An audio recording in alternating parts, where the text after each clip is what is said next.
देखिए, आज जदयू की स्थिति डूबती हुई नाव की तरह है, जो दिशाहीन हो चुका है। जिस उद्देश्य से जदयू बिहार की सत्ता पर इतने दिनों तक शासन किया, भारतीय जनता पार्टी चाणक्य बनकर उनको चंद्रगुप्त बनाया, वो चंद्रगुप्त भटक गए। नमस्कार, मेरा नाम उत्कर्ष है। आप लाइव सीरीज देख रहे हैं। नेता प्रतिपक्ष विजय सिन्हा ने जेडीयू को साफ कह दिया, ये तो डूबती हुई नाव है, इसको किसी का सहारा नहीं है। जब हमने सत्ता में रहकर उन्हें मुख्यमंत्री बनाया और अब वो कुर्सी बचाने के लिए किसी और के साथ चले गए हैं, ऐसे लोगों के साथ जिन्होंने बिहार में जंगल राज लाया है। तमाम मुद्दे को लेकर क्या कुछ कह रहे हैं नेता प्रतिपक्ष विजय सिन्हा, पूरा बयान सुने आप। देखिए, आज जदयू की स्थिति डूबती हुई नाव की तरह है, जो दिशाहीन हो चुका है।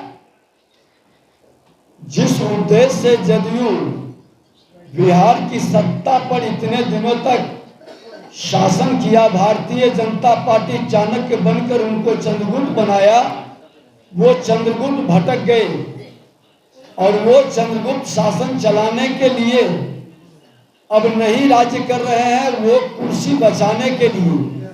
और जब कुर्सी बचाने के चक्कर में अपने सिद्धांत को छोड़कर गलत समझौता करते हैं, तो फिर लोग उनको छोड़ देते हैं।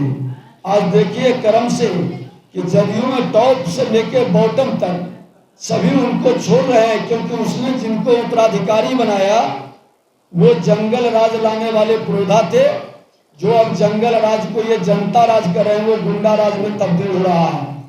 इसलिए परिवर्तन बहुत तेजी से दिखाई पड़ेगा पूरे बिहार के अंदर। भारतीय जनता पार्टी बिहार की जनता के सेवक के रूप में हमारे विधायक काम करते हैं, और एक सेवक अपने बिहार की जनता मालिक है, उसके प्रति वफादारी से अपने कर्तव्य का निर्वहन करेगा। सदन में, लोकतंत्र के राज्य के सबसे बड़े मंदिर में वो अपनी आवाज से सरकार का ध्यान आकृष्ट कर रहा था। सरकार बिहार के मजदूरों के साथ हो रहे अपमान, उसकी पिटाई और उसकी हत्या से जुड़े विषय पर गंभीरता नहीं दिखा पा रही थी। लोग अपनी आवाज सुनने के लिए विधानसभा अध्यक्ष, एक अध्यक्ष के रूप में अपने कर्तव्य का निर्वहन नहीं कर पा रहे हैं। वो अपने पार्टी के एजेंडा को स्थापित कर रहे हैं और वो पार्टी के ट्रेजरी बेंच के तरफ मुखातिब हो करके उनसे निर्देश प्राप्त कर करके उनकी भाषा आसन से बोलते हैं। ये कतई उचित नहीं है। उस आसन पर मैं भी बैठा था, और अध्यक्ष का प्रथम कर्तव्य होता है कि सरकार सत्ताधारी दल के विधायक का संरक्षक है, लेकिन विपक्ष का संरक्षक अध्यक्ष होता है। और अध्यक्ष अपनी भूमिका को ईमानदारी से निर्वहन करें तो सदन में ये स्थिति उत्पन्न न हो। हम जनता के प्रति जिम्मेवार हैं और जनता के हित की बात को करने में जो भी कार्रवाई उनको करनी है वो कर लें, लेकिन उससे पहले उस पवित्र मंदिर को और उस आसन को जिसने वोट से रौंदा है, उप मुख्यमंत्री, उनके भाई और उनके विधायक, आचार समिति का रिपोर्ट भी सभा पटल पर आने के लिए तैयार रखा है, उस पर तो पहले कार्रवाई कर लें। है हिम्मत? नहीं कर पाएंगे। उस आसन की गरिमा को बढ़ाएं। पहले अपने राजद के जो नेता है उस पर कार्रवाई करके दिखाएं।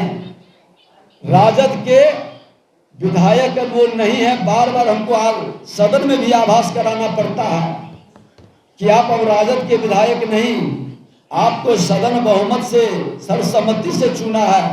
आप सदन के आसन पर, अध्यक्ष के आसन पर बैठे, आपकी निष्पक्षता दिखाई पड़े।